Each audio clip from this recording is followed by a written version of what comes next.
first feature we'll be exploring in Next.js is dynamic pages. And until now, we have shown how we can create a page, and within that page, we set our React component, which is a default export, and that component is used to render the view. However, there is a case that you want to render pages dynamically, and when I mean to render pages dynamically, I mean that there is information available embedded within the URL that you want to access, do something with that information, and render, for example, if you fetch data from the backend, render those data in the front end. So if that's the case, Next.js provide dynamic pages, which it's implemented by dynamically setting the name within the file of the route. So let's say that we have a post. So we have a list of posts and we want to load a particular post. So if we want to achieve something like this, then you need to set a directory with the name post. And within the directory, you want to set the name of the file. So for Next.js to understand that this parameter is dynamic, I need to set square braces, the name of the parameter that I want to extract from the URL, and the extension of my file. So I want to be on TypeScript, so I need to import React now, and I need to set my React component. So I will call it post, since that's for a single post, and this should be a default export. And I want to return a div with the information that we want to render, right? So for example, if we want to access the post now, and let's say that I want to access the first post, so I get my component, but I want to access that value of one, and the way for doing it is using the Next.js router. So Next.js provides us a hook which we can use to create an instance of a router, and using that router we can access that information. So the hook is available under the useRouter package, and we call it useRouter. So if I want to use it on my components, so that's how I initiate how I load my router. And if I try to log it and open my dev tools, so try to reload the page, so we see that now we get the instance of the component, and within the instance we see that there is a query key, and with the value of that key, it's an object with the name of what we have set within the square braces, and that's the ID. So if I want to access it, it will be router query and try to access the ID, and that I will use to load the information here.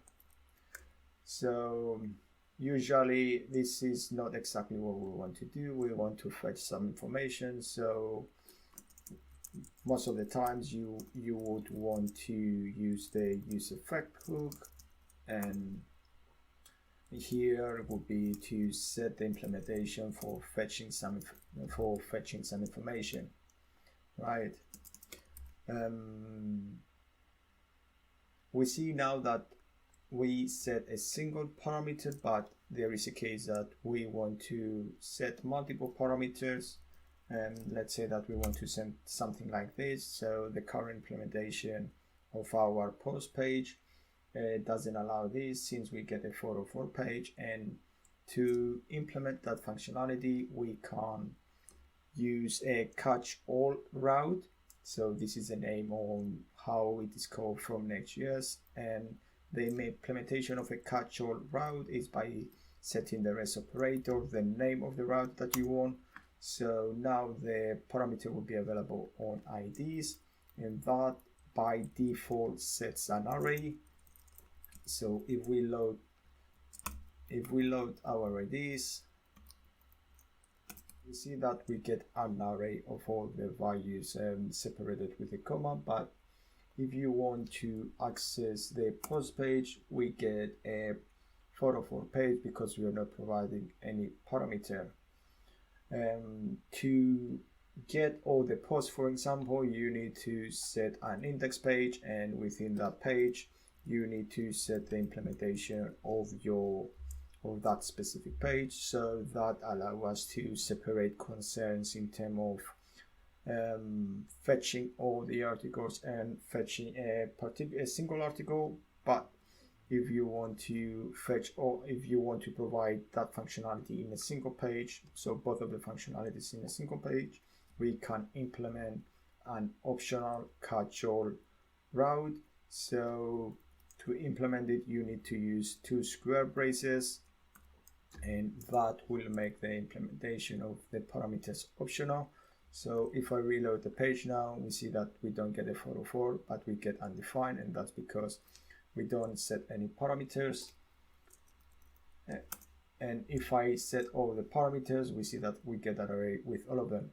However, I personally I don't use that the optional catch-all route in most of my development, because it doesn't allow to separate the implementation between pages. But if that's something that you want, you can go ahead with it. What else we can do is to so if we want to redirect users, we use the A tag.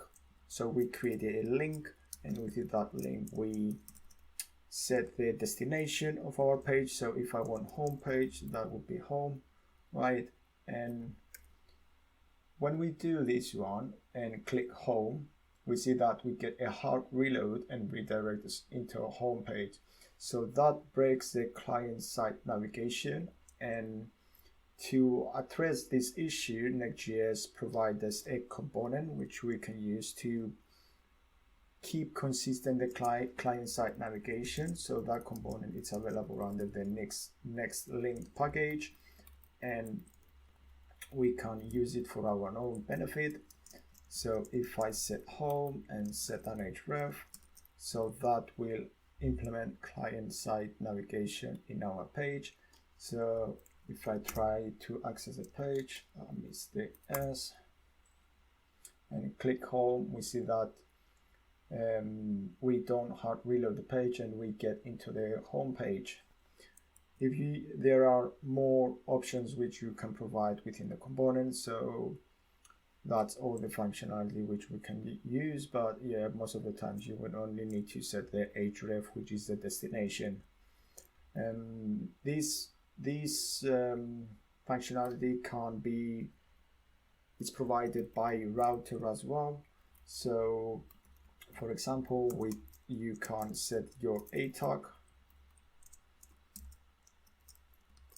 and you set an href, so would be empty. So since you don't want to break the client-side navigation, but you can set an on-click event, and within that event you want to use the router, the push method, and what the app will redirect the user into the home page. So we can test it by going into the post page, and I need to set a name to my tag so that it's visible. And if I click home, we see that we have been redirected into home page. However, I don't recommend that approach, but it's an alternative approach which you can use in a case, for example, you have an event, and when you finish some code executed within the event, you want to redirect the user. So the router approach will be a good example for using it. So those are the main features available under the dynamic pages feature. And in the next tutorial, we'll be moving into exploring the _app page.